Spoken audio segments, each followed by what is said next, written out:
So, thank you for joining me to preview the new NFL season, which is quickly coming upon us. Feels like only yesterday we were up late watching the Super Bowl. And I just want to Yeah, it's ridiculous. It's only what kind of preseason starts in 3-4 weeks. Not that's real football. And then, yeah, less than 2 months away. Mad. I just want to get your opinion on last season, because obviously I felt like last season no one knew what happened each week. Like, no one knew what was going to happen. So many shock results and teams getting beat by teams you wouldn't think would beat them. I just want to get your opinion on it. Like, I felt like as a neutral, it was great to watch for the fans, because it was just so unpredictable. Yeah, look, I think a really strong rookie and a really strong second year class made a huge difference for that. You got to think about those second year guys. The first off season they had was so heavily hit by COVID that when they're coming into year two, it's almost like their first ever off season. So you're almost getting this double strength, double size rookie class coming in, and the quality of the young talent coming out last season was astonishing. And I think, like, as much as we're at a point now where we're seeing a little bit of a resurgence again, I just think that the ongoing effects of delays and changes and everything that came with the coronavirus hit seasons led to it being a lot less predictable. I also think we're getting to a point now where we spend so long in the off season, with it being the shortest season in sports, we spend so long in the off season with time to convince ourselves that we know what we're talking about, that when it comes to week one and it turns out we were wrong about at least 5 major things, we'll go, oh, it's huge shocks. It's huge shocks that, Cincinnati is suddenly brilliant. It's like all the signs were there that Cincinnati were going to be great. It's just we talked ourselves out of it, essentially, because they're Cincinnati. And yeah, it happens every year, but it felt like it was heightened by just everything that's happened in the world in the last 2 years. Yeah, that's the truth. Because I felt like last season was getting back to some normality. Fans were, it was fully capacity stadiums, not many masks, barely any masks worn on the sideline. So it did feel like we were coming back to normality. And I just want to get your opinion on Super Bowl itself, because obviously we talk about Cincinnati. They got to the Super Bowl against the Rams, but unfortunately, Stafford, Donald, and McVay were too strong for them. What was your reflection on that night, and how you think the game played out? Yeah, listen, I don't think it was by any stretch of the imagination this astonishing performance from the Rams. They had a very clear game plan. They saw that things weren't working for them offensively, and they went with their more talented quarterback that they brought in. They threw to the best receiver in the NFL. They needed points on a drive, and what did they do? They went to him 6 straight times. It wasn't rocket science. It's just that Bengals defense, after taking some knocks, weren't able to get the pressure up front that they wanted after injuries there, to get the kind of rotational guys, particularly in the slot for corner and safety, that they wanted there. And then I maintain that as much as the Bengals are probably, a top 5 most talented team in the NFL, that Zach Taylor's lack of experience told hugely in the Super Bowl, as it has done on a number of key occasions. And to be second and one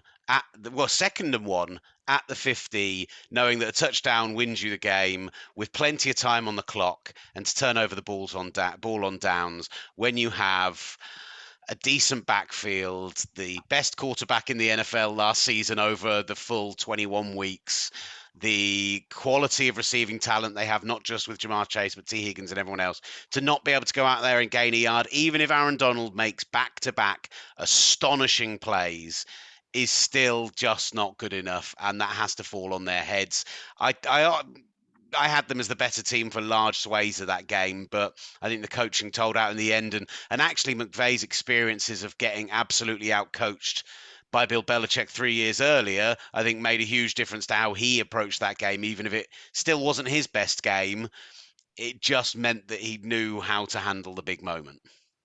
Yeah, that's probably true, and I'll probably have to agree with that. And you said about the 21 weeks of the NFL season. I think last season was the first time they had that extra week 17 of a full slate of games. What was your opinion on that? Because obviously we used to be in the 16 weeks, but then they've added this 17 week. Did you feel like that was necessary? Did you feel like it enhanced a bit to give teams more to play for in that final week? I've been pretty vocal about this. I don't think it's a positive for the NFL. I actually don't think it's something that benefits them having that extra week from a perspective of competition, from a perspective of player welfare, from a perspective of squad building, from everything else. But there is one area where it does benefit the NFL, and that's money. And so we'll never see it go away. If anything, we'll see it expand. And I've held for a long time that I actually think the idea of expanding to 17 weeks. Right now, we're flopping between teams rotate between a home game and a road game, and it's always an interconference game every season. I think eventually what you'll see is that you'll have 8 home games, 8 road games, and every team will play a neutral site game.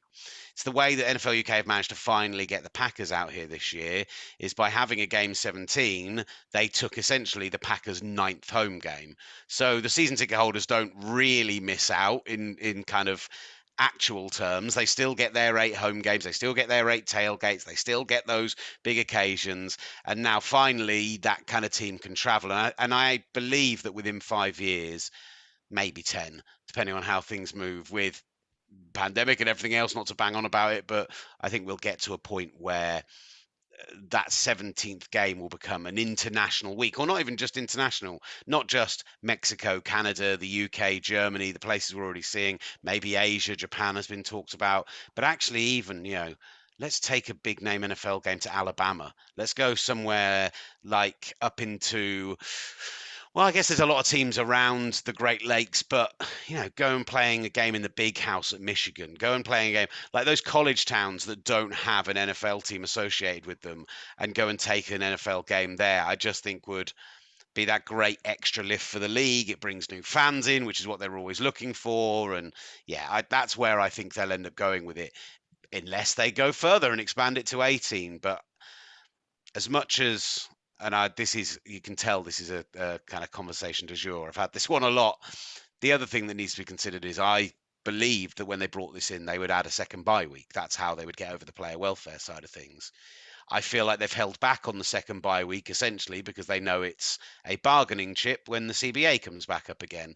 And when they want to make it so that teams have to go and play a game internationally or on a neutral site, it will be, but in exchange, we will give the players an extra bye week. So we're helping player welfare. That should have been in there from moment one. If that's what they cared about, that should have always been the case. But it's too powerful a bargaining chip to them for them to, and they did it with marijuana usage in the league, and they'll do it again with 1,001 other things. Not think about what's best for the people who are actually going out there and performing, but thinking about what's best to line the pockets. It's still, I want to be clear, it's my favourite sport, but I am aware how corrupt it can be. Yeah, understandable. And that actually leads me on to my next question about the expansion of NFL globally, because you mentioned this season there's going to be games in the UK, Mexico, and I said Germany. And I want to get your opinion on the expansion and how far it's come on, especially in the past 5 years as well, because I've seen personally on Twitter more UK fans getting into it, finding teams they like, and then going to the games at Wembley, Tottenham Hotspur Stadium, Twickenham, those type of games, which gets the whole NFL UK community together. So I just want to get your opinion on how you've seen that expansion over the past 5 years. Yeah, and I think kind of the key for me there is, as much as, great, we're now going to Germany, we're back up to 3 games again, and I think we will get back up to 4 games again.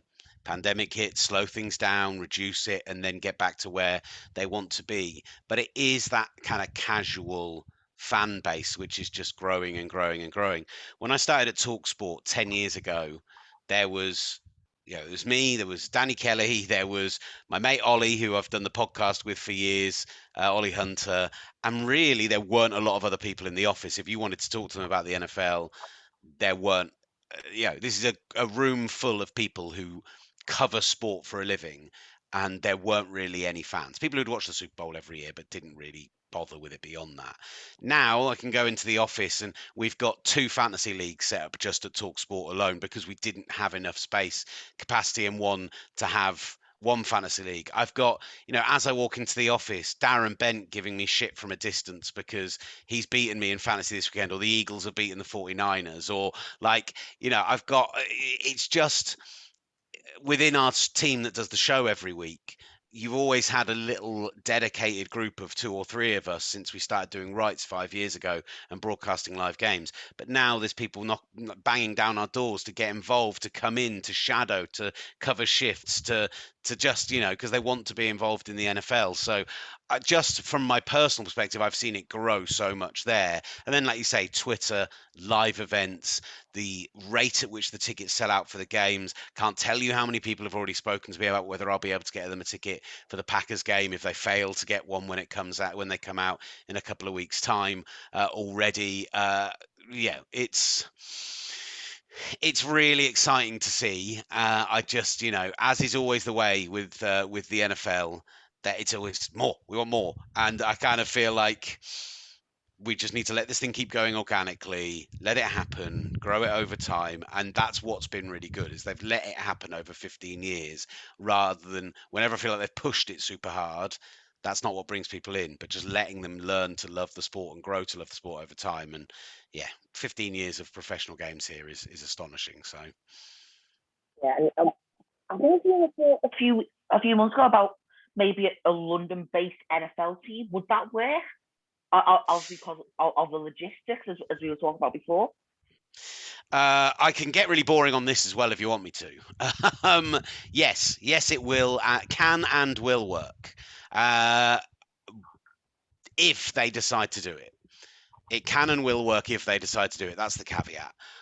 If you'd asked me this question 3 years ago, certainly 5 years ago, I'd have told you that their plan is absolutely to get a franchise in this city, in London, within the next 10 years. And I believed that was the case.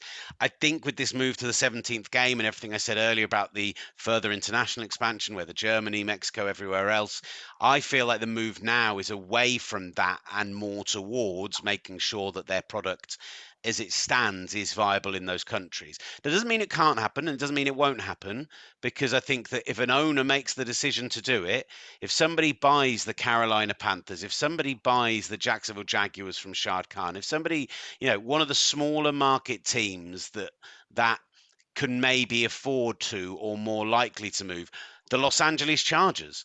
If Spanos doesn't take them back to San Diego and build them their own stadium, I'm not sure 2 teams in Los Angeles is viable. So maybe if Spanos sells that team for £4.5 billion or whatever it works out to be, that owner could say, well, I think the best growth opportunity is to take it to the international market. And if an owner wants it to happen, it will probably happen because they see that there's money here. From a logistical standpoint, they would figure all of that out. You'd do home swings, 4 here, 4 on the road, 4 here, 4 on the road. You'd give tax exempt status to the players so that they'd actually want to come and play here, just like they did with athletes during the Olympics and then the following year afterwards. It's a bit more difficult because it's a year-round thing, but one of their biggest concerns is coming out here and paying 50% tax compared with if they lived in Florida and you pay 0 income tax. That is a reason that you pick the Dolphins over the London whoever's. So those are all things that if there is a desire to make it happen, there is enough money to be made. They will make all that stuff work, and I believe it will work. And then the other element of it that's always asked about is, will there be fans there? Mike, I'm sure you've got a team, right? Who's your team? Me, in the past couple of years, it is the Cleveland Browns. I'm going to admit that it's the Browns. Okay, so you may say, and it's an off season that a lot of Browns fans may not be proud of, so that's a separate conversation, I imagine. But you may say, I am a diehard Cleveland Browns fan. I will never change. That's who I follow. And there'll be people who have followed the 49ers, the Cowboys, whoever, since the 80s, and will say, I will never change. But that's not the fan they're necessarily targeting if a team comes here. They're targeting the casual fan. And for every guy that says, or every woman that says, oh, I love the Seattle Seahawks, I've been following them for 5 years, but they've never been able to go out and do a game. Going through a cost of living crisis, it's not a cheap place to travel to. They've never been able to go and watch a game out in the States. They've never been able to go and experience the city, etc. And then a team moves to their city and they get a season ticket and they watch them 8 times a year. You don't think they're going to want that team to win? and be successful and bring playoff football to the city. I think that I've seen it in my own life.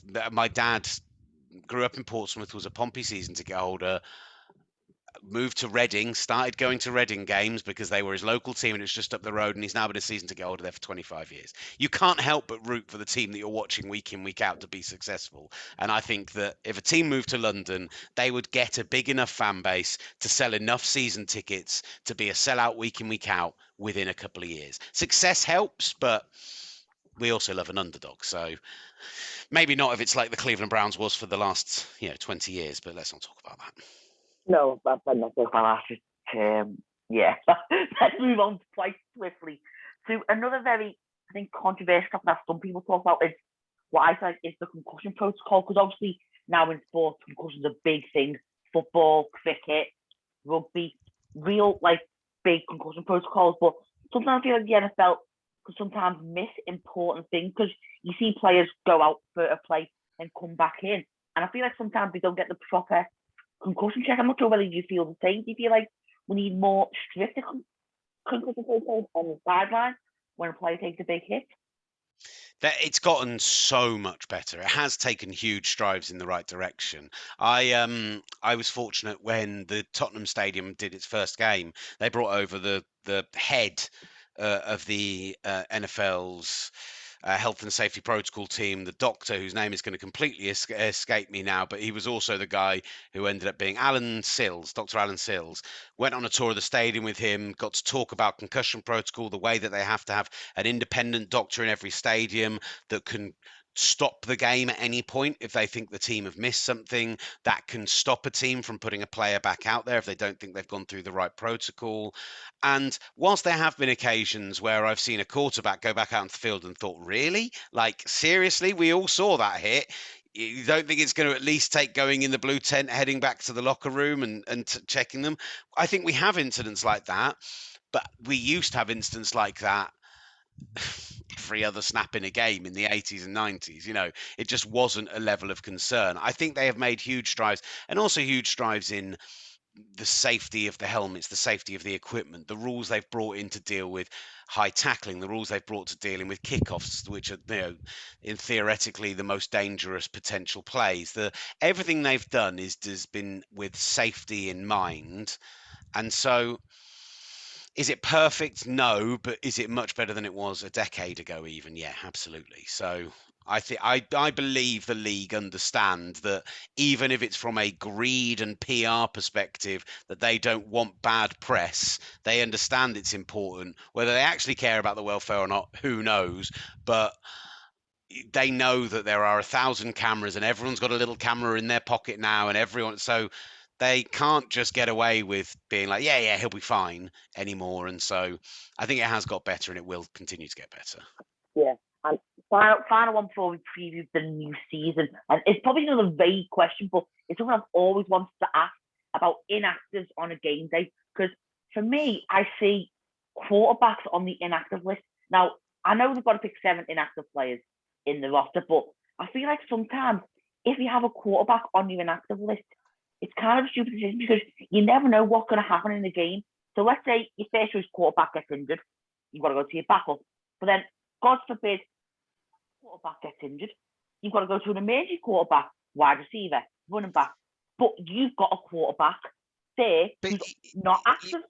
You can argue that in football. You could say in our football, you could say, well, you should have 2 goalkeepers on a bench with 7 people because what if both of them get injured? It's a risk you have to take for the sake of specialism, squad depth, and everything else that ends up being involved. So, I also think actually as part of the expansion 17 games and the potential for an extra bye week and everything I said earlier, we may see the game day squad expanded as well.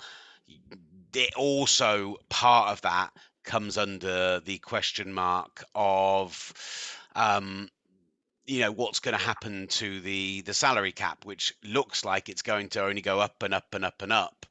Well, if that happens, then surely we can afford to have another 5 guys on the back end of the roster who are earning veteran minimum $1 million a year and can actually be there and be available if injuries happen. And yeah, I don't have any issue with people leaving a quarterback inactive, though. I think sometimes you've just got to think about what's more likely and play the odds. That's a very interesting point, because I've never really asked that question. It is interesting to get that point of view. But now, going on to the new season, which, as we said, is coming up quite quickly. Season starts in 3 or 4 weeks. And then in early September, the first game of the season, the Bills at the Rams, the reigning Super Bowl champions. How do you feel like the off-season's gone? Because obviously, I think Brady announced his retirement, then coming back, and we've had so many other big stories. How do you feel like the off-season's gone so far? And I tell you what, the key thing for me is that how strong the AFC is, how many high talent quarterbacks in particular there are on that side of it, how difficult it is to pick out. The arms race in the AFC West in particular, I mean, genuinely stick every single one of those games on primetime next season. I will watch every one of them. Between Denver already having one of the most talented rosters in the NFL, but being a quarterback short, so going and getting Russell Wilson, to the Chargers and Chiefs reacting to that and everything else by going and strengthening their defense. And that Chargers front looks absolutely terrifying this year. How on earth are you going to be able to deal with Bosa on one side and Khalil Mack on the other? It's astonishing. I'm really excited to see how the second-year quarterbacks get on, because I think, as much as earlier on in our conversation I praised the overall strength of last year's draft class, I think between Trey Lance being rested for a year, Trevor Lawrence being in one of the worst situations I've ever seen anyone in, Zach Wilson showing a lot in his last 5 games of the year for the Jets, and then Justin Fields still being in a pretty horrible situation, but going into year 2 with more potential. I think that there could be a huge amount of growth in that group of players, and Mac Jones could go from being the best rookie in that class last year to being the 5th, 6th best rookie in that class by the end of this year. So that really excites me. I really think that the overall quality is going to be very, very high this year. It's going to be astonishing that in the AFC, as much as I'm not a huge fan of playoff expansion either, when we're talking about the expansion of the season, I think within the AFC, you're going to see 2, 3 absolute powerhouse looking teams miss out on the playoffs entirely. And that's amazing to me. And then, okay, you've got, as always with the off season, there are the storylines that are less salubrious. It's been difficult to justify my love of the league while watching Deshaun Watson get a fully guaranteed contract worth more than any quarterback's ever got, whilst also having 24 complaints and cases of sexual assault against him, and the league still having not done anything about it. I'm aware that they now have gone through the disciplinary procedure. They've heard the cases, and they will enact it. And apparently they've talked about it being a year suspension. That's what they've pushed for. But it does terrify me a little bit that he'll come back after that, be brilliant for a couple of years, and people will just forget about everything that happened before. So that, as always, those storylines make it more difficult to enjoy the NFL. But overall, I think a lot of teams have gotten better. There might be a big, big gap between the top end and the bottom end of the league this year. Those kind of 5 or 6 teams who aren't good might be really not good. We might see a lot of 1-2 win teams this year, even with a 17-game season. But at the top end, I can see, a situation where you go into a playoff with 14 teams and you'd struggle to pick more than a couple of them who don't look Super Bowl viable. And you have to talk about Deshaun Watson and obviously the Browns replacing Mayfield with Watson, with all this going on. I've just got on CBS here some of the big stories of the offseason. Watson getting a guaranteed $230 million, but facing 22 civil lawsuits alleging sexual misconduct. And do you feel like that could come back to bite the Browns if you say there'll be a year suspension, because who have they got to replace Watson? Now they've Mayfield. I don't think they care. I think that they went into this knowing that was a possibility and thinking, we've had so many years without success. Yes, we've got a good young core to our squad and we like our coach, but it's a perfect excuse to have a 6-win season, get a decent draft pick next year, and then suddenly have a guy who, don't get me wrong, when I read Jenny Varentis' brilliant reporting, and when I look at the great work that some people have done to expose exactly what's happened in these situations, and the whole thing makes me feel physically sick. the guy from a talent perspective is a top 5 quarterback. And so I genuinely think that they have written this season off essentially. I don't mind Jacoby Brissett. I think he's a very high end backup, but he's not going to go out and take you to the playoffs and take you on a deep run. And even if he does, he's not going to then cause a quarterback controversy when the guy you went and spent 3 first-round picks on and $239 million on comes back. Nah, he'll be back in next year and they'll be fine with it. I just feel bad for the likes of Kevin Stefanski, who I seriously doubt this was much to do with him and more from an ownership perspective and from the upper echelons. And he could end up being the person who falls by the wayside by the end of this year if it doesn't work out. So yeah, rough ride for him, but otherwise I don't think the Browns are gonna care if they don't have a particularly great season this year. No, that's probably one of the things that, as you said, they probably won't care about because of what's happening. But now, this season, as we said, it's going to be interesting because, as we said earlier, the second year, the new rookies coming in, it's going to be a great balance between who do you think is going to be, as we said, maybe the big play team. Obviously, we've got the Packers, the Buccaneers, maybe the Panthers if they can strengthen. Who do you think is going to be the big teams in both the AF and NFC? I mean, I love the Bills this year from an AFC perspective. They were, for me, the best team in the AFC last year, and I actually think if the Bills or the Chiefs, I don't know, you lose, and that's how it goes. I think if the Bills and the Chiefs, if either of them had beaten Cincinnati and gone to the Super Bowl, of course the game plays out differently, but I think either of those teams probably beat the Rams last year. Um, the Chiefs as well. People are sleeping on them a little bit because they had a slight down year comparatively because they lost the AFC Championship game this time, and they didn't play well, and they deserve to lose that game. But they've still got an incredible quarterback. They have a stronger line than they had previously. They had a stronger defense than they had previously. That figured it out over the course of the year, and I think there could be one emerge from the pack as well. I've already mentioned the Chargers a couple of times, but I love them this year. The Ravens keep being there or thereabouts, playing this kind of money ball style team building that they do. The AFC, I keep saying, looks incredibly strong to me. And then on the NFC side, you mentioned Tom Brady coming back is, that Bucks team could have been bad this year, and now they start to bring guys back. I think on the defensive side, they need to have drafted well, but they have done so well over the last few years. The quality of the defensive backs that they've managed to bring in as first, second, third year guys and have huge impacts on that team has been astonishing. You mentioned the Packers. Who's Aaron Rodgers throwing to? Huge question mark there. May take them a little while to work it out, but actually, that's been the Packers' MO for a good chunk of the last 5 to 10 years, that they take a little while, and then if you don't get the seed, you end up going on the road. That can prove a problem for them. So maybe they do need to have it from moment one. And I actually think that, chance to emerge out of the pack. I know they went to the playoffs last year, but the Cowboys, I don't like the coaching, but there's just too much talent there. The 49ers, if Trey Lance is anything like the real deal, have an incredibly strong squad. I worry about what they do at defensive back, but the front is so good that it can cover up a lot of those sins. I think there's so many great teams at the moment that, yeah, I'm really excited. But I guess the Bills, if I had to pick somebody, would be my pick right now. Absolutely. As you say that, I've just found a stat where this season it could change hands to who has the most regular season wins since 1920, and the Packers could be fair because right now it's the Chicago Bears with 783 regular season wins and the Green Bay Packers 782 regular season wins. So do you think, obviously, I'm guessing the Packers by the end of this season will become the team that have won the most games in regular season since 1920?